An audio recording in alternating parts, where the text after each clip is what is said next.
ಬನ್ನಿ ಇವು ಇಲ್ಲೇ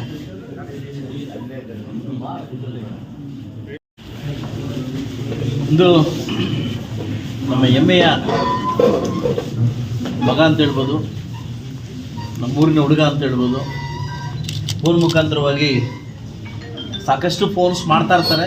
ಎಲ್ಲ ಫೋನ್ಸು ರಿಸೀವ್ ಮಾಡಿದಾಗ ನನ್ನ ಕನಸಂದ್ರದಲ್ಲಿ ಈ ಥರ ಬ್ಯಾಡ್ಮಿಂಟನ್ ಆಡಕ್ಕೆ ಹೋಗ್ತಾ ಇದ್ದೀನಿ, ನನಗೆ ಸ್ವಲ್ಪ ಆರ್ಥಿಕ ಸಹಾಯ ಬೇಕು ಅಂತ ಕೇಳ್ದ. ಬಹುಶಃ ಒಂದು ಸ್ವಲ್ಪ ನಾನು ಮೀಟ್ ಮಾಡು ಅಂತ ಕೇಳಿದೆ. ನಾನು ಮೀಟ್ ಮಾಡಿದಾಗ ಅವನೊಂದು ಮಾತು ಕೊಟ್ಟ ನನಗೆ, ನಮ್ಮೂರು ಗೆದ್ದೆ ಗೌರ್ಮೆಂಟ್ಲಣ್ಣ ನಾನು ಕಳಿಸ್ಕೊಡಿ ಅಂತ ಕೇಳ್ದ. ಸೊ ಆಗ ನನ್ನ ತಕ್ಷಣವೇ ಒಂದು ಬ್ಯಾಟ್ನ ಗಿಫ್ಟ್ ಮಾಡಿ ಒಂದು ಫ್ಲೈಟ್ ಟಿಕೆಟ್ ಬುಕ್ ಮಾಡಿ ಹೋಗ್ಬಾ ಅಂತ ಕಳಿಸ್ಕೊಟ್ಟೆ ಅವನಿಗೆ. ಇವತ್ತೊಂದು ಖುಷಿ ಆಗ್ತಿದೆ. ನಮ್ಮ ತಾಲೂಕಿನ ಮಗು ಇವತ್ತು ಫಸ್ಟ್ ಪ್ಲೇಸಲ್ಲಿ ಬ್ಯಾಡ್ಮಿಂಟನ್ ಗೌರ್ಮೆಂಟ್ ಗೆದ್ದಿದ್ದಾನೆ. ಅದಕ್ಕೆ ನಮ್ಮ ತಾಲೂಕು ಆಡಳಿತ ವತಿಯಿಂದ ಇವತ್ತೊಂದು ಸನ್ಮಾನ ಇಟ್ಕೊಂಡಿದ್ವಿ. ಬಹುಶಃ ಅವನು ಮಾತಾಡಿದ ವೈಬ್ರೇಷನ್ ನಂಗೆ ಗೊತ್ತಾಯಿತು. ಭಯ ಬೀಳ್ಬೇಡ ಕಣ, ಜೋರಾಗಿ ಮಾತಾಡು ಅಂತಂದೆ. ಇಲ್ಲಣ್ಣ ನಾನು ಗೆದ್ಕೊಂಬತ್ತೀನಿ, ನಂಗೆ ಕಳಿಸು ಅಂತಂದ.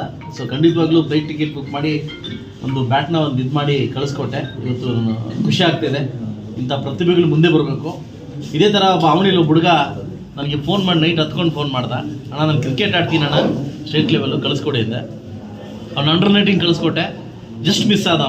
ಅವ್ನಿಗೆ ಹೇಳಿದ್ದೀನಿ ಬಿಡಬೇಡ ಅಂತ ಹೇಳಿದ್ದೀನಿ. ನಾನೇ ಕ್ಲಬ್ ಕೊಟ್ಟಿದ್ದೆ ಅವನಿಗೆ, ಬಿಡಬೇಡ ಅಂತ ಹೇಳಿದ್ದೀನಿ.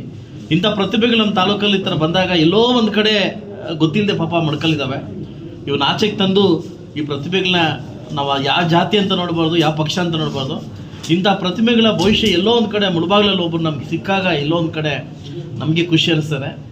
ಸಾಕಷ್ಟು ಏನು ವಿದ್ಯಾರ್ಥಿಗಳು ನೆಕ್ಸ್ಟ್ ಇಯರು ಮಾರ್ಚ್ ಆದಮೇಲೆ IAS KS ಕೋಚಿಂಗ್ ಮಾಡಬೇಕಂತ ಸಾಕಷ್ಟು ಫೇಸ್ಬುಕ್ಕಲ್ಲಿ ಹೆಣ್ಮಕ್ಳು ನನಗೆ ಆಗ್ತಿದ್ದಾರೆ. ಅವ್ರಿಗೆಲ್ಲ ಒಂದು ದಾರಿ ಮಾಡಿಕೊಟ್ಟು ಪ್ರತಿ ವರ್ಷ ಕೂಡ 3 ತಿಂಗಳು 4 ತಿಂಗಳು ಒಂದು ಕೋಚಿಂಗ್ ಮಾಡೋ ಥರ ಒಂದು ವ್ಯವಸ್ಥೆ ಮಾಡಿಕೊಡ್ತೀನಿ. ಇಂಥ ಪ್ರತಿಭೆಗಳು ಮುಂದೆ ಬರೋ ಮುಖಾಂತರವಾಗಿ ನಮ್ಮ ತಾಲೂಕಿಗೆ ಹೆಮ್ಮೆಯನ್ನು ಆಗ್ತದೆ. ಬಹುಶಃ ಇನ್ನೂ ಏನಾದರೂ ದೊಡ್ಡ ಮಟ್ಟಕ್ಕೆ ಹೋಗಂಗಿದ್ರೆ ಖಂಡಿತವಾಗಿ ನಾನು ಕಳಿಸ್ಕೊಡೋಕ್ಕೆ ಸಿದ್ಧವಾಗಿದ್ದೆ ಅವ್ರನ್ನ. ಅದ್ರ ಮೇಲೆ ಇವ್ರಿಗೆ ಮತ್ತು ಇವ್ನ ಕುಟುಂಬಕ್ಕೆ ಸೀಮಿತವಾಗ್ತದೆ. ಇನ್ನು ಇಂಟರ್ನ್ಯಾಷನಲ್ ಹೋಗಿದ್ರೆ ಕೂಡ ನಾನು ಕಳಿಸ್ಕೊಡೋಕ್ಕೆ ನಾನು ರೆಡಿ ಇದ್ದೀನಿ. Thank you, all the best.